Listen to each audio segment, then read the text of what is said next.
So with my book, Dissecting Wobbles, I try to explain to the reader what it felt like to be living with a muscle disease, and explain and tell them about some of the experiences I had and some of the experiences I wish I could have had. But with documenting wobbles, the YouTube channel, I wanna show people in similar positions to mine, or maybe even far worse positions, what can be done to fight against something like this. Devan here is my personal therapist who works with Justin, but he helps me every week. Hi guys, I'm Devan. I'm a biokineticist at Adjustability. I'm Andrew's personal biokineticist. I've had the privilege of working with Andrew for the last 18 months or so. I've just been working with him, getting him moving, getting him stronger, and trying to smash some goals.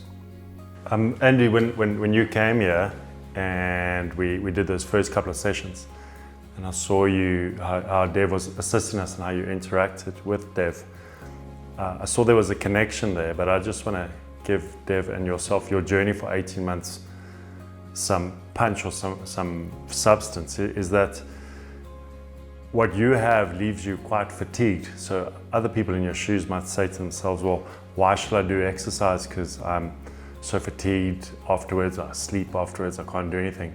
But I think the relationship that you and Dev, and correct me if I'm wrong, Dev, that you guys have created is you know exactly where Andrew is, how he's feeling. And we were chatting just before we started, and Andrew was talking about his breathing and stuff. Can you tell me, because I'm learning from that, I didn't know that you did that with Andrew. What did you do with that breathing and stuff? So we've been working a lot on Andrew's breathing. So I started noticing that when he's doing exercises, typically they're not challenging exercises, but due to the nature of the disease, as well as Andrew's high tone and spasticity. Normally like when he's breathing, which is obviously normal to do when you're exercising. So I try to encourage him to exhale like when he's performing the exercise, because when he's inhaling, obviously then your diaphragm, everything is working. So you have more muscles than necessary working all at once. So when we're doing that, there's just high tone, lots of spasms like in the movement. So we just sort of go slow, break it down. It's been working really well for us as well. You were saying that it increases your energy levels, Andrew. Absolutely. And I think it's also about mindset. Coming here, and Dev teaching me about breathing and about form, like you do things slowly and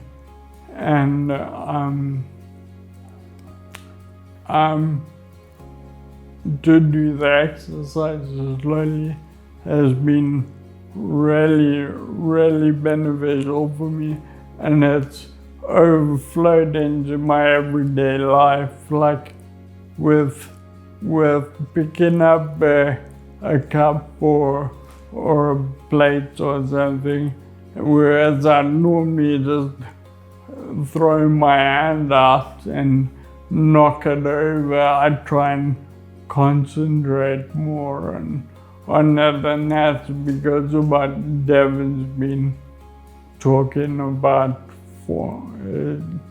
telling me about form, which is really important.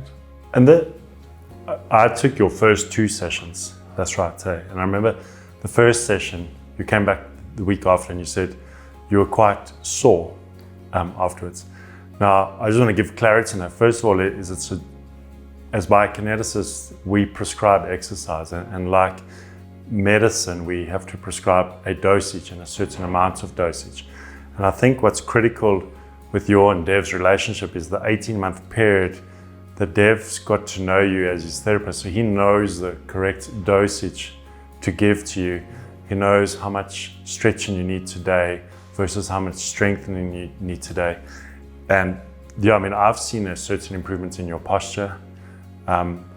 You speak of your activities of daily living. After Dev's done a good stretch or something with you, how do you feel in the evenings when you sleep or that morning when you wake up? Do you feel benefits or? I really do. I feel like muscles that I feel muscles I didn't know I had. That are stiff, but stiff in a good way. Like, because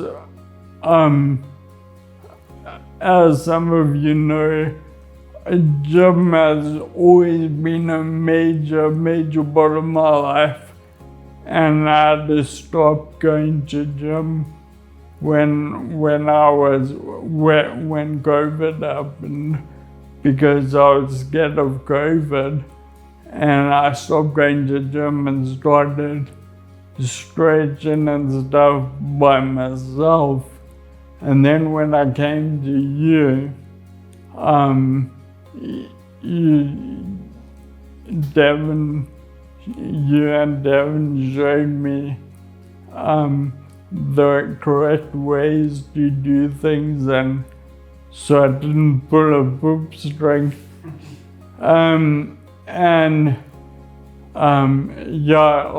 Afterwards I feel really great, and I sleep really well, and so it's been incredibly beneficial for me. During your sessions, because Andrew's only our second person with Friedreich's Ataxia, do you find that when you start working with him, if he arrives, he's got high tone, and by the time you finish the tone is decreased? Or? Yeah, definitely. So it's definitely more tone, like during the warm-up.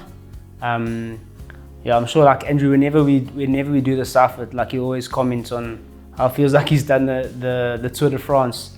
But yeah, there's definitely more tone, and with the movements, obviously as the body loosens up, it does ease up. But that's also why with Andrew, like specifically, I place a lot of like emphasis on like the breathing and the coordination of movements, like quality of movement rather than quantity.